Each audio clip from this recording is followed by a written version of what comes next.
Hey everybody, it's me, Angel Benton. It's time for another edition of Angel Sudsy Recap, where we delve into the world of daytime television and we do a few reality shows on the side for now. And one of the daytime TV shows that we're doing is The Bold and the Beautiful. And you know, this show, The Bold and the Beautiful, I feel like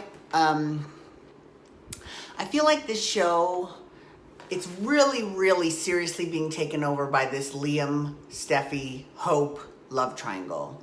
Like, that's what all the storylines are about. You know, back in the day when the show was a little bit more even in its storytelling, they would have multiple stories going on at the same time. Now, there might be, sorry, someone trying to text me. There might be a reason for that, you know, like there might be, you know, some contractual obligations that they have to maybe, they have it in their contract to work so many days a week or not work so many days a week. I mean, I don't know what's going into that whole thought process. So I know that there's probably a reason for it. We just don't know what it is, but it's kind of annoying. And it's got to be frustrating for the actors too, because if you think about it, how frustrating is it to play the exact same thing over and over and over again? Constantly. So, you know, Liam can't make up his mind, you know, between Steffy and Hope. And at the end of this week, this week I just watched, he chose Steffy because Kelly Spencer was born. Again, doesn't make a whole lot of sense why she would name her baby Kelly, but whatever. So it's cute. So Kelly Spencer, she's born. And her and Liam are pretty much back together, and now he has to figure out how he's going to let Hope down. And I guarantee you we're going to see that Hope ends up pregnant. Watch. From the one time they slept together when he broke off his marriage to Steffy and he filed the divorce papers, I guarantee you it's a little bit annoying. I'm not going to lie. It's a little bit annoying because if you think about it, every single baby on this show, with the exception of Lizzie, all comes from Liam. Is he the only one that's fertile myrtle? I mean, really? God. So it is a little annoying. And plus, I feel so bad for Hope. I feel so bad for Hope. She's such a good person. Like, you know, back in the days of Taylor versus Brooke, or even Brooke versus Stephanie, Brooke was sort of the bad girl. You know, Taylor was the good girl. Stephanie loved Caroline, the original Caroline, the current Caroline's aunt. She was the good girl, but Brooke was the bad girl, the slut from the valley. I love it when they had a fight recently, not recently, but it was like a few months ago, they had a fight and between Katie and Brooke, and Katie's like, "You're still just a slut from the valley." That kills me. I just love that. That cracks me up. I love it. It's great. Because that's what Stephanie used to refer to Brooke as constantly. So it was a nice little nod to history way back when. So Wyatt, we've seen that Wyatt and Katie are basically back together because Wyatt has turned down like everything that Bill has offered him. So now him and Katie are back together. I really enjoy them together. I don't think that will last, but I do enjoy them together. I think they're fantastic. They have good chemistry. They really do.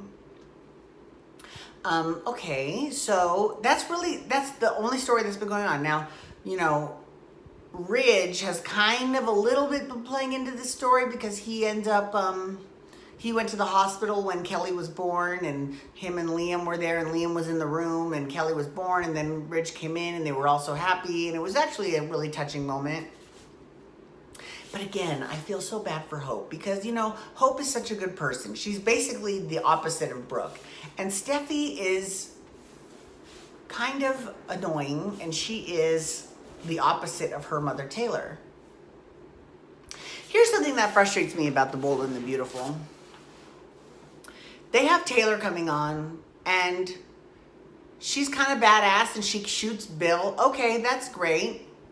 But then once she finds out that she was shooting him on faulty intel, she just becomes this weepy, crying mess, like, I'm so sorry, sorry, don't call the police. Just shoot him again.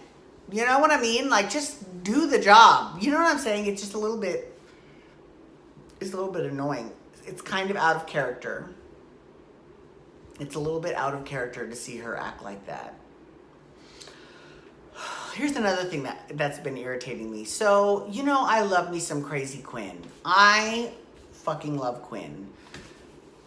But Quinn hasn't been on a whole lot lately. And I understand that you can't be front burner all the time on a soap opera. I get that. But there could at least be some sort of secondary story besides this one freaking love triangle that has gone on for years. Years! I mean, seriously, like at least 6 years, if not more. I mean, it's crazy. They've been going at this for a very long time. So they have Quinn on there. Now, here's one thing I did enjoy. I did like this. So when Steffy was giving birth to the baby, it was a few weeks early, but you know, the baby was actually all well formed and ready to go. No one really knew if Steffy was okay, if the baby was okay. And all the Forrester employees were in, I want to say Eric's office. And Quinn was like, this must be really hard for you, Hope, and Hope's like, I don't want to go there. I just want to be positive. I mean, and that was good that she acknowledged that, because Hope lost her baby, which was Wyatt's baby, when right after she had the argument with Quinn. Now, granted, the argument actually didn't have anything to do with her falling down the stairs because she can't walk in heels. And that's another thing, too. So they have these pregnant ladies. Okay, first of all, okay, let me tell you something. If I were to be on a soap, if I were to play a woman on a soap, first of all, I would not want to get pregnant in Los Angeles, right? Because the pregnant ladies in LA can't seem to do anything except fall over their own fucking feet, right? Hope tripped over her own heels. Steffy, what sent her into early labor was she just fell over her step in her house. I mean, like, are you kidding me? I mean, really? Second of all, if I were to ever give birth to a baby on a soap, I would never want anyone in any of the cities to perform a DNA test if I needed one. I would take that shit to a faraway city somewhere else, and I would have them do the DNA test, because you know as well as I do, that shit gets fucked with all the time, constantly. They've done it on Bold and Beautiful. They've done it on Young and the Restless. They've done it on Days of Our Lives countless times. They've done it on General Hospital. I mean, it's awful. So yeah, I would never. Okay. And so, you know, Rick and Maya, we see them for when they're all in the Forrester, Eric's office. That's all we see of them. We see Thorne only in Eric's office, really. So I'm wondering, why did they make such a big deal about Ingo Rademacher joining the cast if they're not going to use him? Like, that's what I don't understand. So that's where those things like, you know, contract negotiations come into play.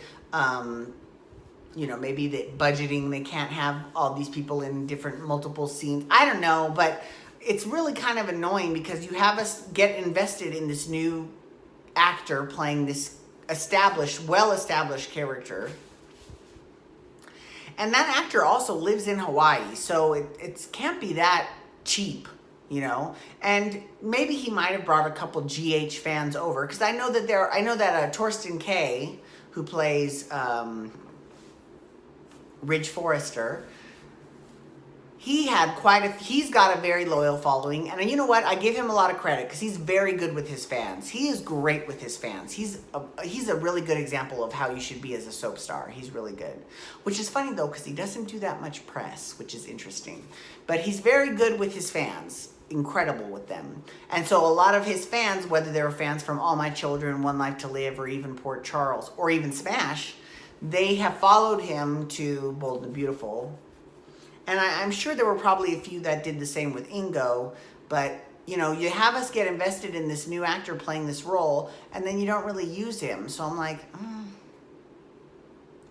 Anyways, we'll see what happens with the show. So thank you so much for logging on today. I do appreciate it. Please feel free to follow me on Twitter, Instagram, and Snapchat at Angel Benton. You can hashtag Bold and Beautiful to talk Bold and the Beautiful, or you can also hashtag Below Deck Med, because I'm doing that next. I'm so excited. I'm so excited to be watching that show again. And you can hit that subscribe button on my YouTube channel to get my YouTube videos sent to your email inbox every single day. And you can give this video a thumbs up. And while you're there, you can look around my YouTube channel for my Storytime with Angel Benton series. Alrighty, everyone. Thanks for logging on today. Have a great day. Peace out. Wubba, wubba, wubba.